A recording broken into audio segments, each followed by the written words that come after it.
My dear all clerkship job aspirant, আজকে এই ভিডিওর মূল মেসেজ হলো ইউআর ক্যান্ডিডেট যারা 50 বা আশপাশ পেয়েছে এবং অন্যান্য ক্যান্ডিডেটরা মিনিমাম কোয়ালিফাই নাম্বার যেটা পিএসসি নির্ধারণ করে দিয়ে সবাই চেষ্টা করবে পার্ট টু ভালো করে দেওয়ার। তো এবার আসা যাক মূল ভিডিওতে।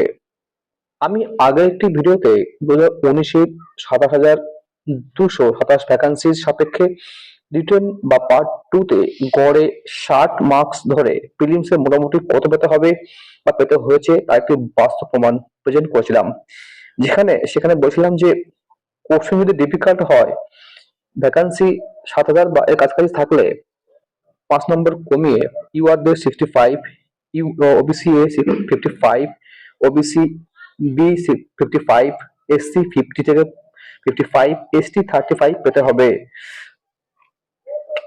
এটা কেবলমাত্র ফাইনাল সিলেকশনের জন্য, ঠিক আছে? প্রিতে কাট অফ আর ফাইনাল কাট অফ সম্পূর্ণ আলাদা হয়। এটা বলছিলাম যে ইউআর যে হয়ে যারা 50 বা আশেপাশ থাকবে, অন্যরাও আরো কম, তারাও হাল ছাড়বে না, এখন থেকে নিয়মিত প্রিপারেশন নেবে। অর্থাৎ ইউআর হয়ে যারা 50 পেয়েছে, ঠিক আছে, বা আশেপাশ আছে, কাছাকাছি আছে, তারা কিন্তু প্রিপারেশন নেবে। কারণ এবার ডিসকাস করব কেন বলেছিলাম।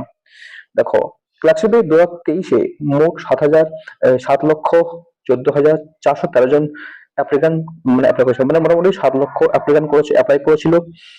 ধরলাম যে 1 লক্ষ অ্যাপ্লাই করেনি বা 6 লক্ষ অ্যাপ্লিকান ছিল। ভ্যাকান্সি আছে দৈনিক সংবাদপত্র অনুযায়ী 5,300, অর্থাৎ বেশি আছে, মোটামুটি 6,000 আশপাশ ভ্যাকান্ট থাকার কথা। এবার কোশ্চেন লেভেলে 2019-এর কিরকম কোশ্চেন ছিল, এবার কোশ্চেন লেভেল আগের তুলনায় যথেষ্ট স্ট্যান্ডার্ড হয়েছে।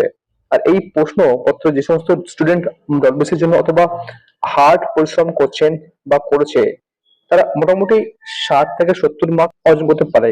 যারা পরিশ্রম করেছে 60 থেকে 70-এর মধ্যে বিলং করবে।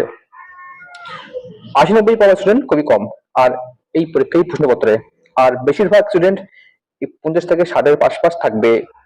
এই সমস্ত দিক বিবেচনা করে যে সিদ্ধান্ত উপনীত হওয়া যায় সেটি হলো, তোমরা প্রশ্নপত্র মিলিয়ে যারা কম পক্ষে যারা ইউআর 50 থেকে 55, ওবিসি এসসি এসটি 45 থেকে 50 পাবে, এবং অন্যান্যরাও মানে PWBD, ex serviceman, EWS, meritorious persons যারা আছেন, এরা মিনিমাম কোয়ালিফাই করবে। সবাইকে বলবো তোমরা মেন্সের জন্য প্রিপারেশন করবে, কারণ এবারের কাট অফ অন্য কোনো বারের মতো মিলবে না। যদি ভ্যাকান্সি 60,000-এর আশপাশ থাকে, ভ্যাকান্সি যদি আরো কমে যায়, তাহলে বলবো একটু কাট অফ বাড়তে পারে, ঠিক আছে? তো কোশ্চেন প্যাটার্নে ভিত্তি করে বলছি, তোমরা যারাই পাস করবে, তোমরা বিভিন্ন পরীক্ষা, মিসেলিনিয়াস, ডব্লিউবিসিএস, আরো 27 সালে যে ফ্ল্যাগশিপ আসবে, পরীক্ষা আবারও হবে, সময় অপেক্ষা, সেখানেও কাজে লাগবে। প্রিপারেশন কোনোদিন বেকার হয় না, তাই তোমাদের হাল ছাড়তে মানা করছি। যারা ইউআর হয়েও 50 পাশাপাশি নাম্বার আছে, তোমরা চেষ্টা করবে, আর বাদ বাকি এত কথাই নেই, তার চেষ্টা করবে, তার কম পেলেও। ভালো থাকবে, যা বললাম। বেস্ট অফ লাক, ভালো থাকবে। Thanks for watching. থ্যাংকস।